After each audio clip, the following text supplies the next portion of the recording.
Bonjour à toutes et à tous, Sarah Monou du podcast Conscience et Transcendance. Et aujourd'hui, nous allons parler de la vulnérabilité. À quel point cet état d'être qui paraît si fragile est quelque part laminé, lapidé par notre société. Parce qu'il y a cette croyance bien ancrée que lorsqu'on est vulnérable, on est fragile. Lorsqu'on est vulnérable, on peut être facilement atteignable, on peut être facilement détruit, agressé. Mais je pense que la plus grande force et le plus grand courage aujourd'hui, c'est d'être vulnérable. Ce n'est en rien une faille ou une fragilité. Alors on peut se sentir en état de fragilité, mais en aucun cas nous ne sommes fragiles quand nous sommes vulnérables. On est dans une forme d'authenticité, on est dans une forme de connexion et de relation à l'autre qui parle avec le cœur depuis l'âme, depuis les tripes. On est dans une connexion au monde à partir des yeux de l'enfant. On est dans quelque chose qui invite l'autre aussi à se déposer dans toute son humanité, dans toute sa candeur, dans toute parfois sa naïveté, mais je ne parle pas ici d'une naïveté dans un sens péjoratif, mais dans un sens, quelque part, c'est reconnecter à son innocence d'enfant, c'est reconnecter à cette part de soi qui a besoin de se laisser vivre en soi. Et quelque part, quand on affiche cette vulnérabilité et qu'on se sent le cœur ouvert et prêt à aimer, à rencontrer l'autre dans une forme de laisser être et de joie de se retrouver, eh bien, je crois que c'est une des plus grandes forces qui soit. D'oser marcher le cœur ouvert en prenant le risque des revers de la vie, des jeux de manipulation et voilà, je trouve que c'est le plus beau cadeau qu'on puisse se faire et qu'on puisse offrir à l'autre et au monde. Il y a cette interrogation que j'aime me répéter très souvent et que je viens d'oublier. C'est du moi, ça. Et c'est vraiment de se dire, waouh, qu'est-ce que je m'offre quand je suis comme ça?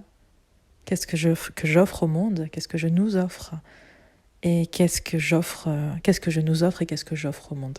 Et il y a vraiment et si chacun réfléchissait comme ça, ou si chacun se posait cette question, je pense que si on se pose la question de qu'est-ce que je m'offre, et ce qu'est-ce que je m'offre, s'il prend autant d'importance de qu'est-ce que j'offre au monde, je pense que nos actions seraient beaucoup plus sensées et alignées, et qu'on aurait beaucoup plus le sens de l'autre quand on décide depuis soi et pour soi. Voilà, quoi d'autre depuis la sensibilité, depuis la fragilité d'être à fleur de peau, parfois à fleur de mots, de ressentir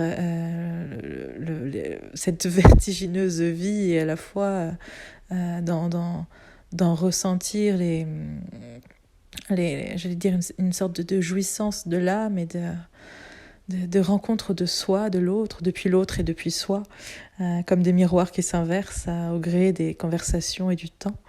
Et il y a vraiment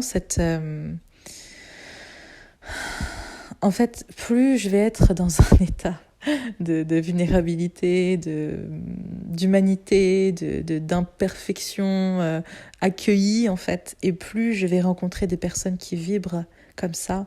Et en fait, plus je suis dans cet état-là, finalement, et moins j'ai à me protéger.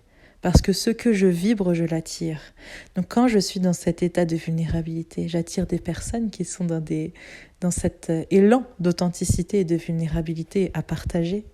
Et donc c'est plutôt l'inverse, c'est-à-dire que quand je crois devoir me défendre de tout, je vibre une forme d'agression du monde autour de moi. Et alors le monde va se mettre à m'agresser.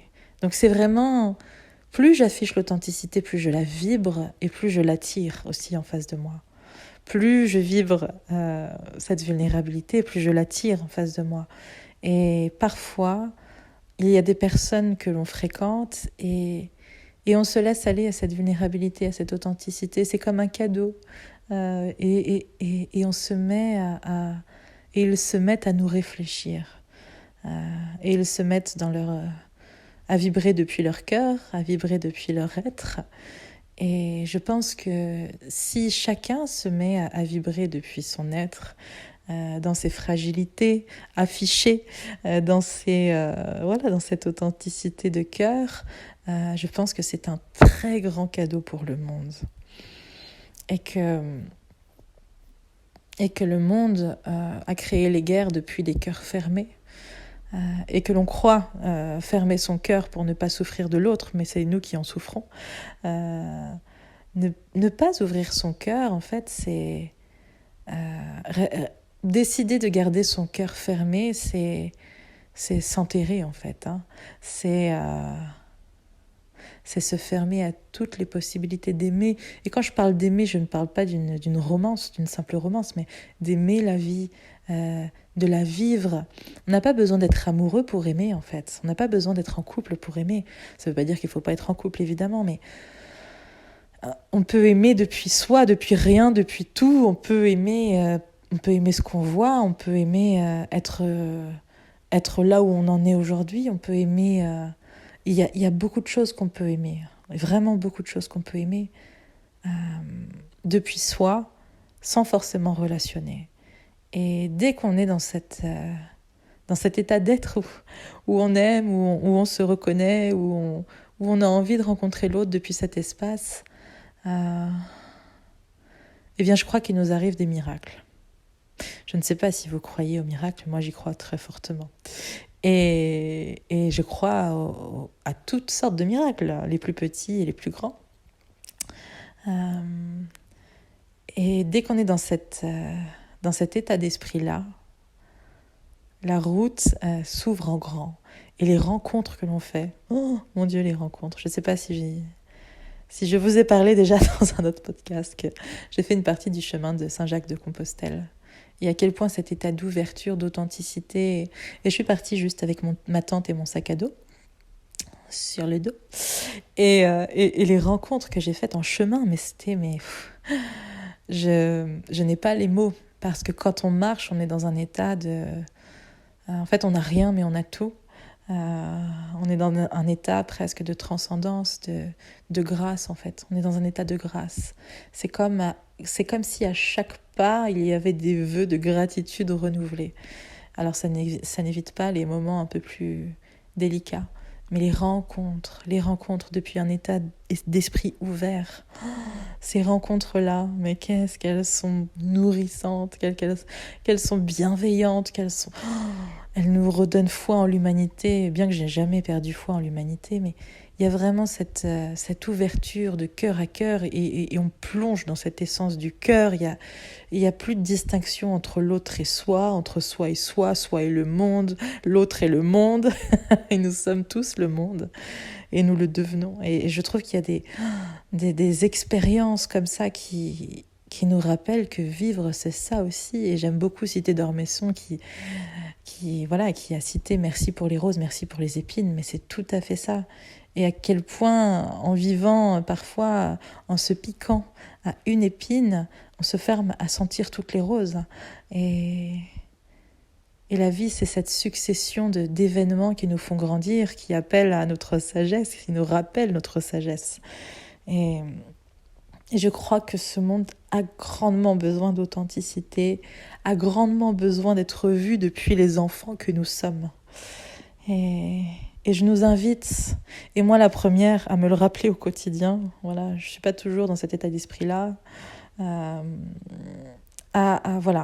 se rappeler notre condition humaine et depuis les yeux de l'enfant, et depuis les yeux de l'enfance, dans ces moments de joie et d'émerveillement qui ne demandent que qu'une présence à soi finalement et à l'autre.